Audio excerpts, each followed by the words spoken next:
स्मरणीय परम श्रद्धेय आदरणीय डॉक्टर साहब, मैं जीवानंद भट्ट शास्त्री भूतपूर्व प्रवक्ता संस्कृत अपने एक ऐसे शक्ति को यहाँ पर इस संचालन के लिए बुला रहा हूँ जिन्होंने अपने जीवन में मध्य प्रदेश से लेकर के और हापुड़ तक 41 वर्ष प्रधानाचार्य के पद पर रहे और जिनकी ख्याति के चारों तरफ पूरे पश्चिम उत्तर प्रदेश में हर अध्यापक जानता है, हर व्यक्ति जानता है। आज मुझे इनका सानिध्य मिल करके मैं बड़ा अपने आप को बहुत सौभाग्यशाली मानता हूँ। ऐसे त्याग मूर्ति जिन्होंने अपने जीवन में पूरी तरह से आत्मीयता के साथ बड़े बहुत ही ईमानदारी के साथ में अपना कार्यक्रम संपन्न किया। आज मैं उन्हीं महान शक्ति को उन्हीं यहाँ संचालन के लिए श्री CL शर्मा भूतपूर्व प्रधानाचार्य जी को बुला रहा हूँ और एक कृपा करके प्रधानाचार्य जी CL शर्मा। परम पूज्य गुरुदेव, वंदनीय माता जी, गायत्री माँ के चरणों में वंदन नमन के बाद हम सभी उपस्थित परिजन आदरणीय डॉक्टर साहब के चरणों में वंदन नमन करते हैं। अब मैं आमंत्रित करता हूं भाई धर्मवीर आनंद जी को, वे आएं और डॉक्टर साहब को माल्यार्पण करके उनसे आशीर्वाद प्राप्त करें। भाई धर्मवीर आनंद जी। बोलिए गायत्री माता की। जिंदल साहब पिछले 20 वर्ष से यहीं पर अपनी सेवाएं दे रहे हैं और उन्होंने जिंदल साहब ने यहाँ के निर्माण कार्य और उसके लिए 10 लाख रुपए का दान दिया है, पूरा जितना भी समय है।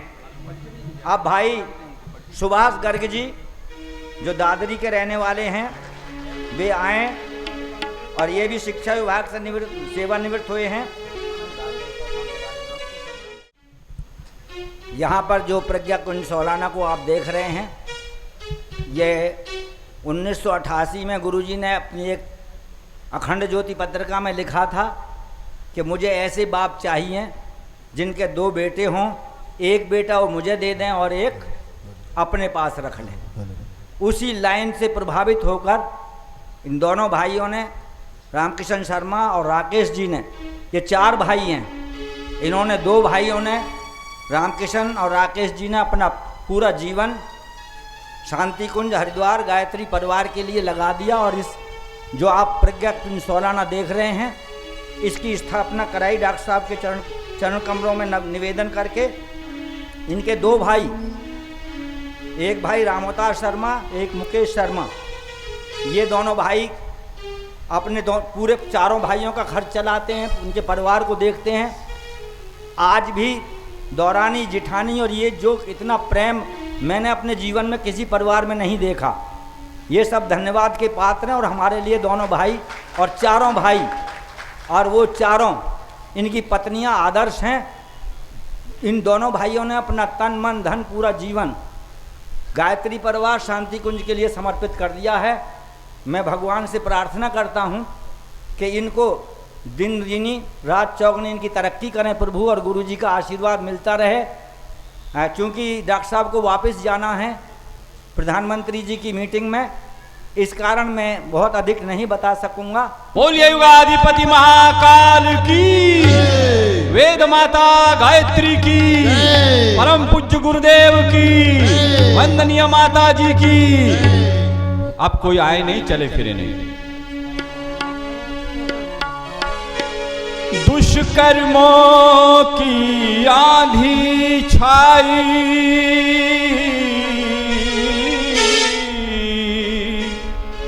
विपरीत धर्म आचरण हुआ,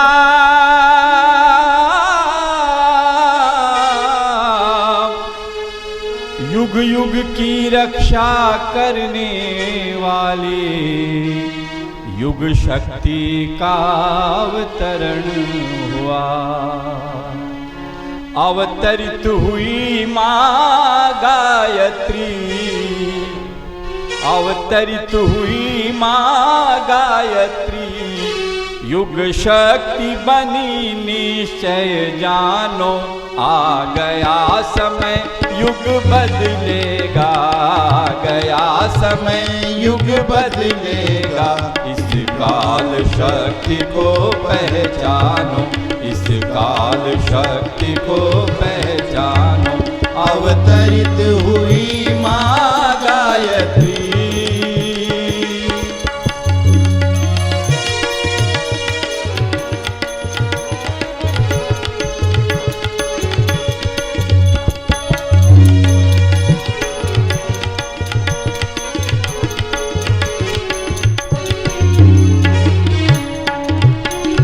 जब होता है धर्म नष्ट, बदली अधर्म की छाती है।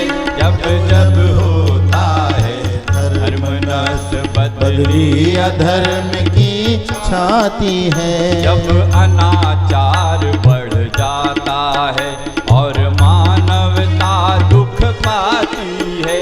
जब अनाचार बढ़ जाता है और मानवता दुख पाती है, तब कोई राम कृष्ण गौतम गांधी इस भू पर आते हैं। तब कोई राम कृष्ण गौतम गांधी इस भू पर आते हैं। पृथ्वी को देते अभय और उसका संताप मिटाते हैं। पृथ्वी को देते अभय और उसका संताप मिटाते हैं, उसका संताप मिटाते हैं।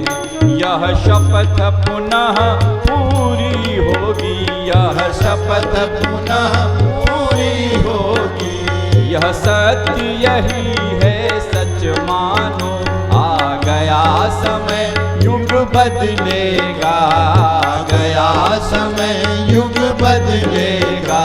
इस काल शक्ति को पहचानो, इस काल शक्ति को पहचानो। अवतरित हुई माँ गायत्री,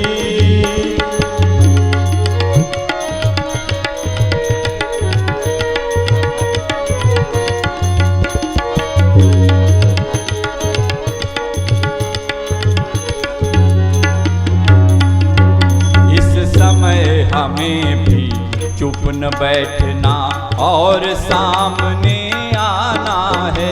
इस समय हमें भी चुप न बैठना और सामने आना है। अपनी अपनी लाठी का बल दे गोवर्धन उठवाना है। अपनी अपनी लाठी का बल दे गोवर्धन उठवाना है। बनकर बानर दे साथ राम का पुनः सेतु बंधवाने में। बनकर बानर दे साथ राम का पुनः सेतु बंधवाने में। प्रज्ञावतार का यश फैले घर घर में और जमाने में। प्रज्ञावतार का यश फैले घर घर में और जमाने में। घर घर में और जमाने में। तज स्वार्थ भाव परमार्थ मार्ग, तज स्वार्थ भाव परमार्थ मार्ग पर चलने की मन में ठानो। आ गया समय युग बदलेगा, आ गया समय युग बदलेगा। शक्ति को पहचानो, इस काल शक्ति को पहचानो। अवतरित हुई माँ गायत्री,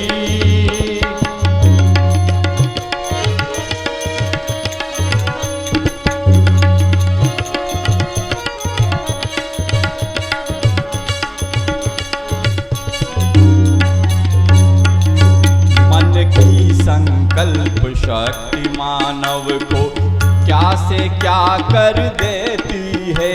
मन की संकल्प शक्ति मानव को क्या से क्या कर देती है। निष्क्रिय शरीर में गति मन में नव चेतनता भर देती है। निष्क्रिय शरीर में गति मन में नव चेतनता भर देती है। व्रत लो युग के आवाहन पर तत्काल दौड़ते जाएंगे। व्रत लो युग के आवाहन पर तत्काल दौड़ते जाएंगे। युग धर्म निभाकर नवयुग के अभिनव शिल्पी कहलाएंगे। युग धर्म निभाकर नवयुग के अभिनव शिल्पी कहलाएंगे। अभिनव शिल्पी कहलाएंगे। तुम महामनस्वी हो सब कुछ, तुम महामनस्वी हो सब कुछ कर सकते हो मन संतानों। आ गया समय युग बदलेगा, आ गया समय युग बदलेगा। इस काल शक्ति को पहचानो, इस काल शक्ति को पहचानो। दोनों हाथ उठा के ताली बजाइए। अवतरित हुई माँ गायत्री, अवतरित हुई माँ गायत्री। युग शक्ति बनी निश्चय जानो। आ गया समय युग बदलेगा, आ गया समय युग बदलेगा। इस काल शक्ति को पहचानो, इस काल शक्ति को पहचानो, इस काल शक्ति को पहचानो, इस महाशक्ति को पहचानो। अवतरित हुई माँ गायत्री। बोलो वेद माता गायत्री की, परम पूज्य गुरुदेव की।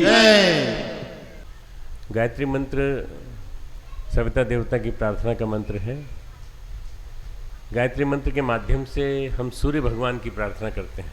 हे सूर्य भगवान, हमें आप जैसा बना दें, हमें पोषक बना दें, हमें देवत्व से भरा पूरा बना दें, हमें वरेण्य बना दें, हमें आपकी तरह से तेजस्वी बना दें। तेजस्विता का वरदान भगवान सूर्य दे सकते हैं, क्योंकि वो निरंतर चलते रहते हैं, कभी रुकते नहीं। ऐसे सूर्य भगवान से हम प्रार्थना करते हैं हमारी बुद्धि सन्मार्ग की ओर चले। ओम भूर्भुवः स्वः तत्सवितुर्वरेण्यं भर्गो देवस्य धीमहि धियो यो नः प्रचोदयात्। ओम गुरुर्ब्रह्मा गुरुर्विष्णु गुरुरेव महेश्वरः गुरुः साक्षात् परब्रह्म तस्मै श्री गुरुवे नमः। अखण्डमण्डलाकारं व्याप्तं येन चराचरं तत्पदं दर्शितं येन तस्मै श्री गुरुवे नमः। मातृवत् लालयित्री च पितृवत् मार्गदर्शिका नमोस्तु गुरुसत्तायै श्रद्धा प्रज्ञायुता च श्रद्धा प्रज्ञायुता च।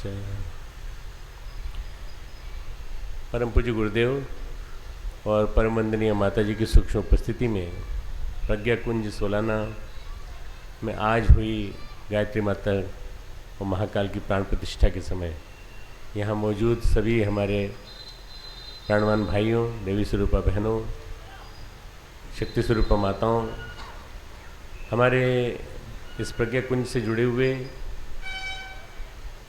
रामकिशन जी और उनके सभी भाई, हमारे गर्ग साहब से लेके जितने भी यहाँ बैठे हैं दानदाता लोग सभी, और जिन्होंने कि इसके निर्माण में मदद की, मैं आप सबको साधुवाद देता हूँ, धन्यवाद देता हूँ इतना अच्छा मंदिर बनाने के लिए, इतनी अच्छी स्थापना के लिए।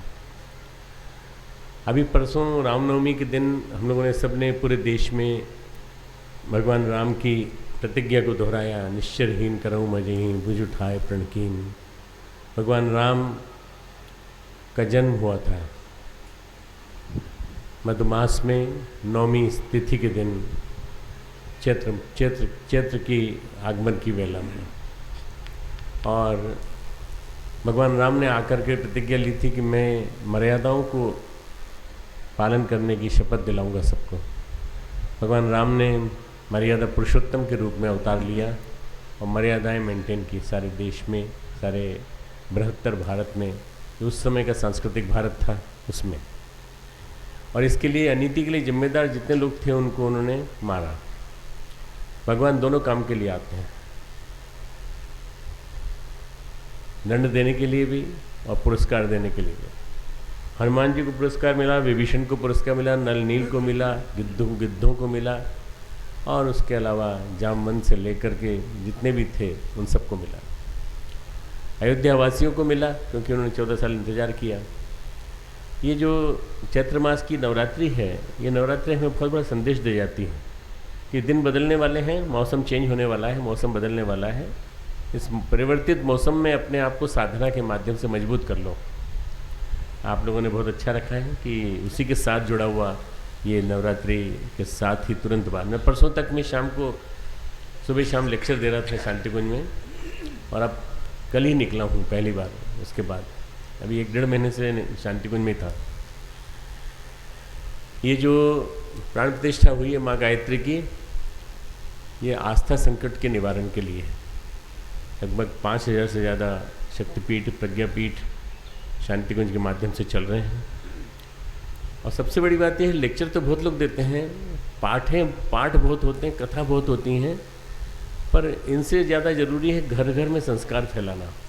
घर घर में परम पूज्य गुरुदेव परमन्य माता जी की शिक्षाओं के बारे में बताना, गायत्री माता के बारे में बताना, यज्ञ पिता के बारे में बताना, संस्कारों के बारे में बताना। और ये काम गायत्री परिवार ने किया है। भारत के किसी भी कोने में चले जाइए, आपको छोटा मोटा बड़ा शक्तिपीठ से लेके या फिर एक छोटा सा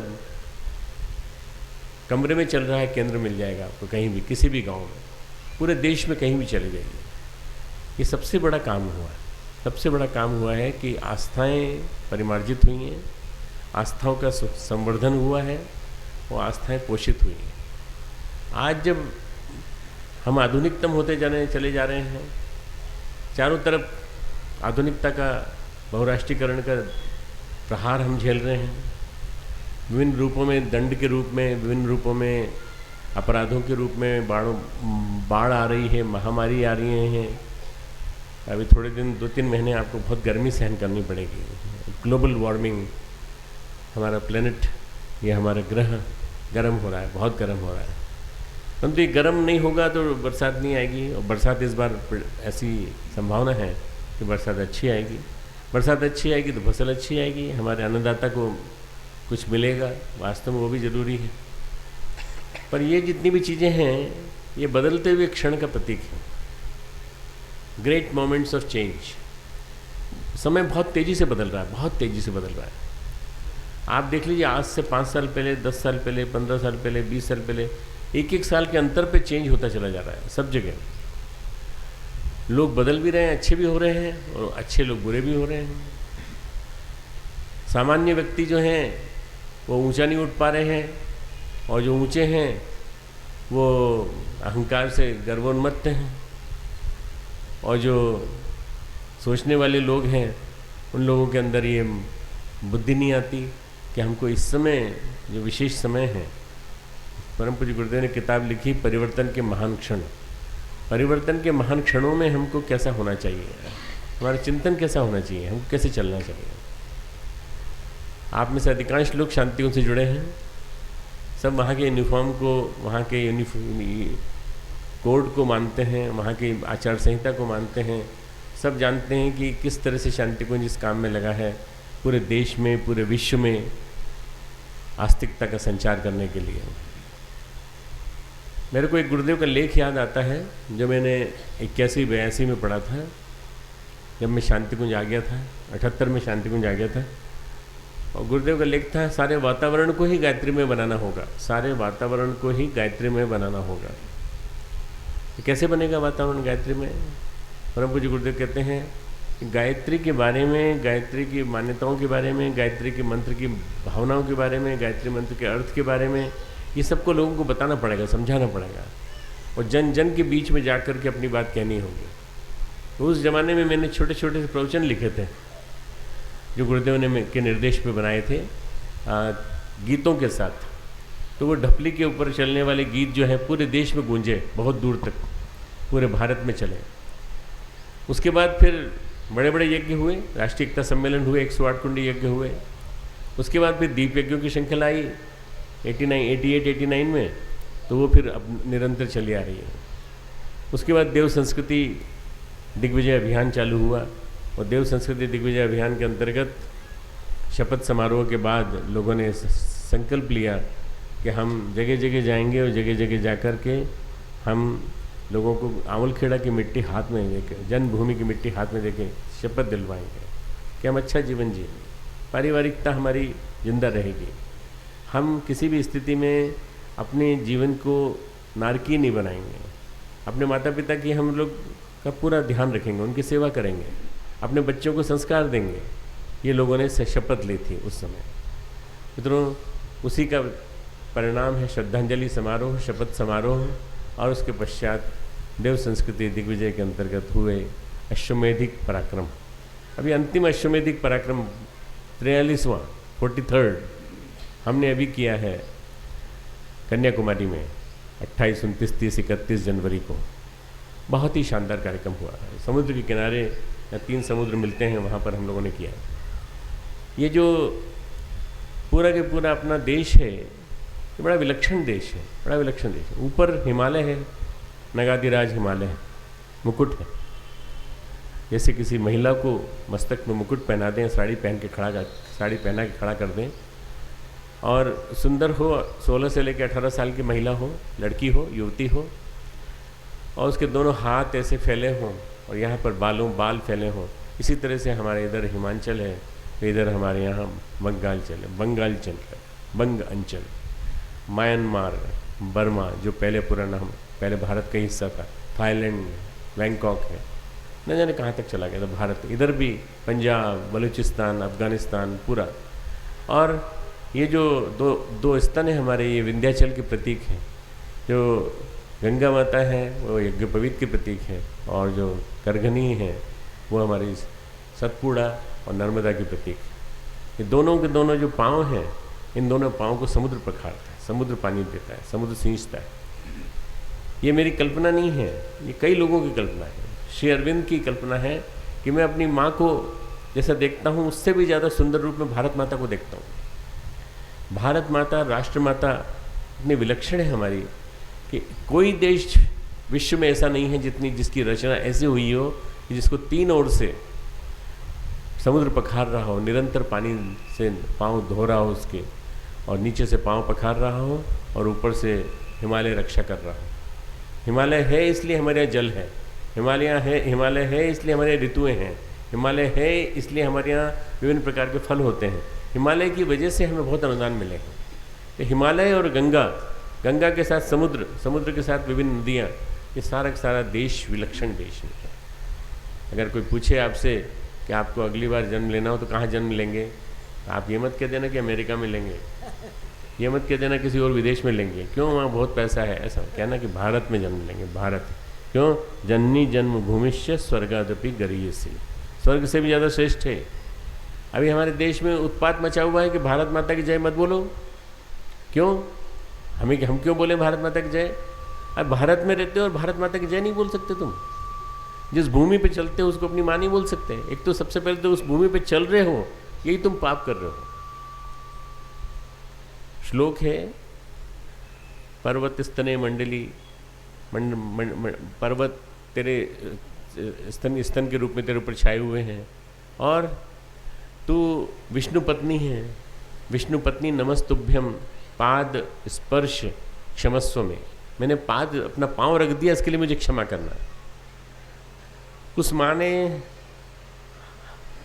फसल दी, हरियाली दी, फल दिया, सब कुछ दिया, इतने अच्छे अच्छे महामानव दिए, इतनी बड़ी बड़ी देवियाँ दी, और दसों के दसों अवतार यहीं हुए पूरे पूरे। तो ये बहुत बड़ी बात है। ऐसे भारतवर्ष में जन्म लेना हम लोगों के लिए गर्व की बात होनी चाहिए। और उस भारतवर्ष में परम पूज्य गुरुदेव ने गायत्री का प्रचार प्रसार करके कहाँ से कहाँ तक पहुँचा दिया। मित्रों, कई महामंडलेश्वर, कई संत लोग मुझे मिलते हैं और बार बार एक ही बात कहते हैं कि अगर आचार्य जी नहीं होते तो गायत्री लुप्त हो गई होती। आज अगर गायत्री माता जिंदा है, गायत्री मंत्र जिंदा है, गायत्री मंत्र का उच्चारण हो रहा है, तो वो केवल आचार्य जी की वजह से, परम पूज्य गुरुदेव पंडित श्री राम शर्मा आचार्य जी की वजह से। तो हमें अपने ऐसे गुरु के लिए भाव भरा हार्दिक ज्ञापन करना चाहिए कि गुरुदेव आपने हमें मंत्र दिया, और मंत्र लेने लायक हमको समझा, और मंत्र के ऊपर जितने भी संरक्षण, आश्वासन, उत्कीलन, उच्चाटन जितने भी हो सकते थे वो सब आपने अपने ऊपर ले लिए, और करोड़ों का जप करके आपने अपना एक रक्षा कवच हमें दे दिया। ऐसे गुरुदेव और ऐसी माताजी जिन्होंने अखंड दीपक के सामने देव कन्याओं को बिठा करके और निरंतर जप का श्रम चलाया, और अब आपकी जीजी चलाती हैं उस क्रम को।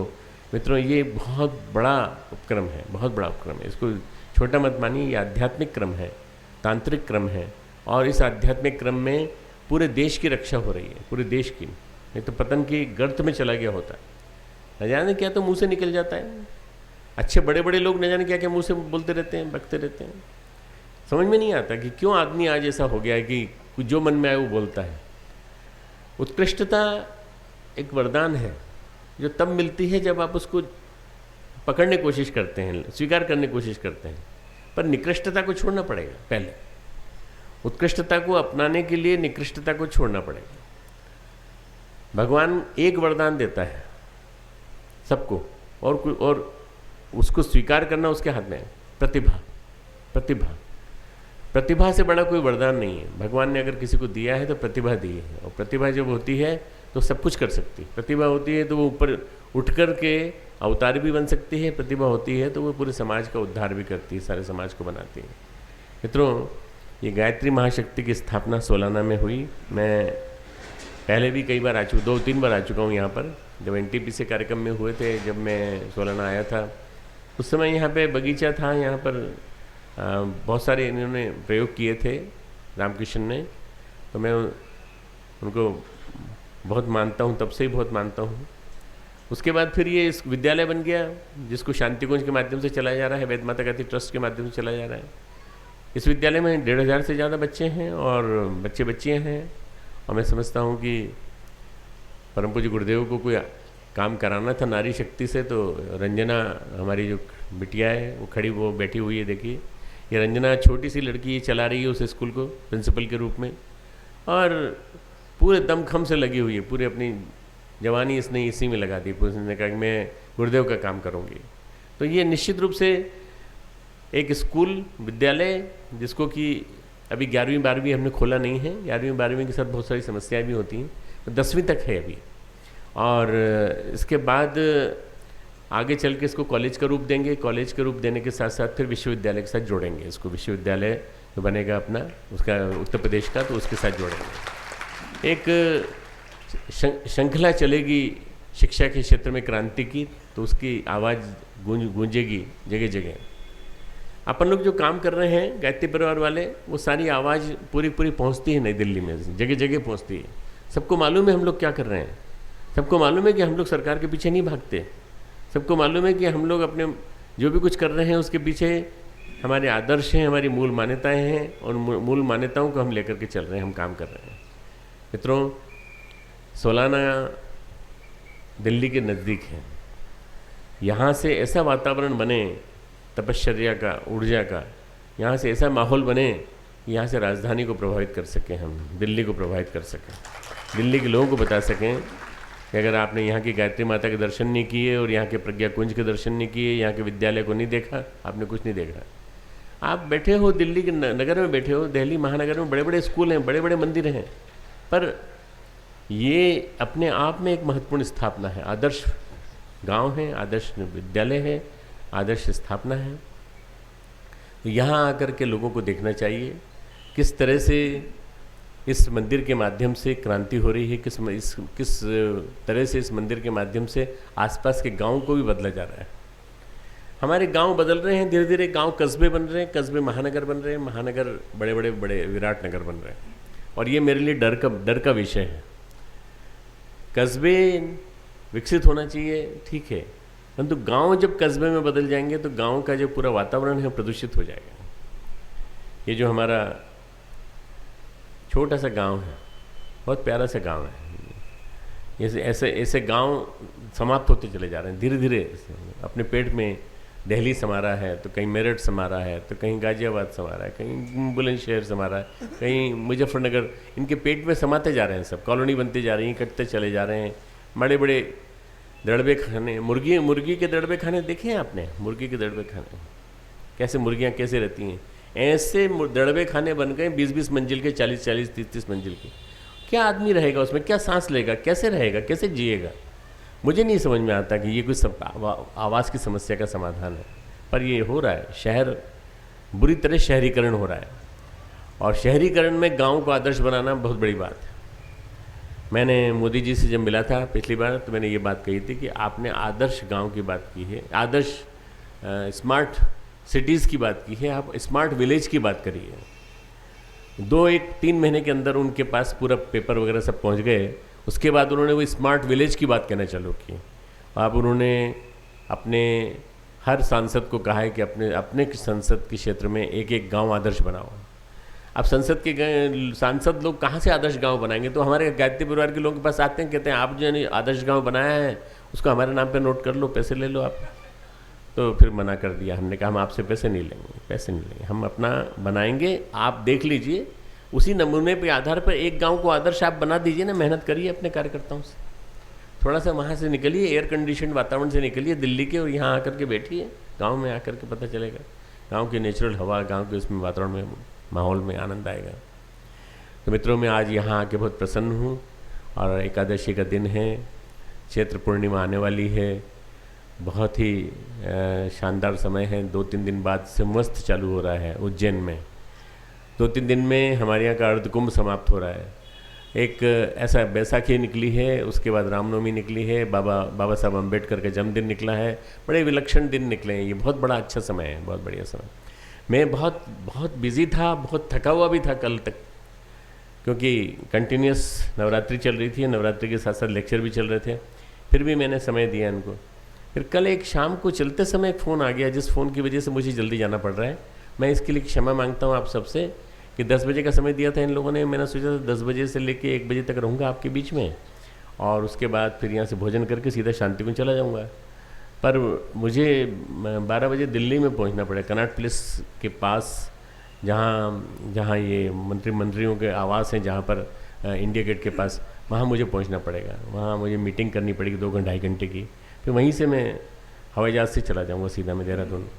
तो इसलिए मैं क्षमा मांगता हूँ कि मैं आया 1 दिन के लिए, और 1 दिन के लिए आने में मैंने पूरा समय नहीं दिया। मैं एक दिन कभी ऐसा करूँगा, सम्मेलन करेंगे, बड़े बढ़िया युवा सम्मेलन या ग्रामीण सम्मेलन, ग्राम सम्मेलन, और उसके लिए यहाँ पर स्थान बनाएंगे 1-2 साल के अंदर। इसका पहला पाठोत्सव आएगा, दूसरा पाठोत्सव वार्षिकोत्सव आएगा, तब अपन कभी इस कार्यक्रम को बनाएंगे। पर आपका ये प्राण प्रतिष्ठा हो जाने के बाद मुझे बहुत अच्छा लग रहा है। मुझे लग रहा है कि अब इसमें प्राण आ गए। मूर्ति में प्राण प्रतिष्ठित होते ही मूर्ति में प्राण आ जाते हैं। इसके पहले मूर्ति रखी हुई थी, हम लोग आरती नहीं उतारते थे। आरती कब उतारते हैं? जब मूर्ति में प्राण आ जाते हैं। आज प्राण स्थापित हो गए हैं, पूरा मूर्धनी से लेके यहाँ से लेके यहाँ, ललाट से लेके सब जगह एक जगह प्राण स्थापित किया जाता है। ये बहुत बढ़िया कर्मकांड है। माँ अपने गर्भ में पेट में बच्चे को रखती है, तो एक एक करके एक हिस्से में उसको प्राण देती है, प्राण का संचार करती है।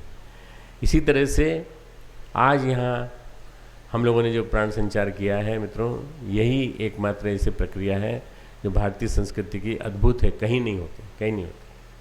आप क्रिश्चियनिटी में चले जाइए, मुस्लिम धर्म में चले जाइए, कहीं भी चले जाइए, कहीं भी नहीं होती। केवल हिंदू धर्म में, हिंदू संस्कृति में, सनातन धर्म में ये संस्कार होता है, क्योंकि जिसमें प्राण आ जाने के बाद मूर्ति में शक्ति आ जाती। फिर मूर्ति के पास जाके अपनी मान्यता रखोगे, बात रखोगे, तो आपकी मान्यता बात पूरी होगी, सुनी जाएगी।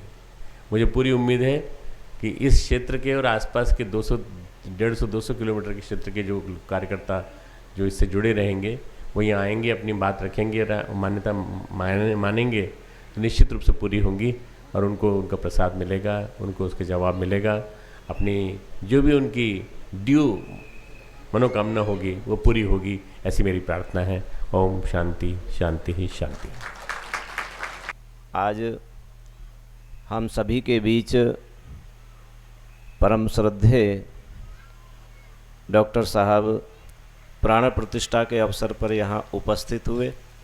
समस्त गायत्री परिवार जो यहाँ का पूरा क्षेत्र है उसकी ओर से हम उनका आभार व्यक्त करते हैं कि वो हमारे बीच यहाँ आए, हम सबका मार्गदर्शन। वैसे श्रद्धेय का इस गांव के प्रति बहुत प्यार है। चौथी बार श्रद्धेय हमारे बीच यहाँ आ चुके हैं और हम उनसे निवेदन करेंगे कि जब भी इधर दिल्ली आते हैं तो समय समय पर यहाँ सालाना अपने बच्चों का मार्गदर्शन करने के लिए आते रहेंगे। सभी डॉक्टर साहब को प्रणाम करेंगे। ओम नमोस्तनंताय सहस्त्रमूर्तये सहस्त्रपादासि शिरोरुबावे सहस्रनाम्ने पुरुषाय शाश्वते सहस्रकोटि युगधारिणे नमः सहस्रकोटि युगधारिणे